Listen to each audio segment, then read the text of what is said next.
Welcome to கதை சொல்லி நவீன். இன்னைக்கு நம்ம பார்க்க போறது பூஜா. அந்த வீட்டம்மா வந்து தன்னுடைய ஒரு காடை தூக்கிக்கிட்டு தான் எப்போதும் தூக்குவாங்க. ஒரு பிள்ளை சூனியம் பண்றவங்கள கூப்பிட்டு வந்தாங்க. அந்த இடத்த பல பேர்களை வச்சு அந்த இடத்த தோண்டி பார்த்திருக்காங்க. கிட்டத்தட்ட 10 அடி மேல நோண்டி இருக்காங்க. அந்த காலத்துல கூட இருந்திருக்கலாம், இந்த இடத்துல போனாங்கன்னு ஏதாவது புதைச்சு வச்சிருக்கலாம் அப்படின்னு நினைச்சிட்டு போனதான் இருக்குன்னு எதிர்பார்த்தாங்க. ஆனா அவங்களுக்கு ஒரு அதிர்ச்சி காத்துக்கிட்டு இருந்துச்சு. 10 அடி நோண்டி மேல உள்ள பார்த்தா ஒரு மிகப்பெரிய அந்த காலத்து ராஜா காலத்து பூஜா அங்க கிடக்கு.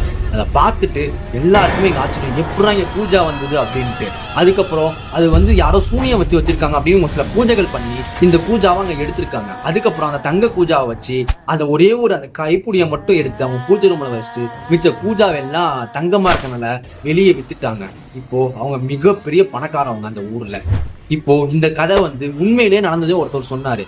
ஆனா இந்த சூனியம், இந்த பில்லி சூனியம், இந்த மாதிரி மாந்திரிகம் இதெல்லாம் நம்பிக்கை இருக்குமா அப்படின்னு நீங்க கமெண்ட்ல சொல்லுங்க.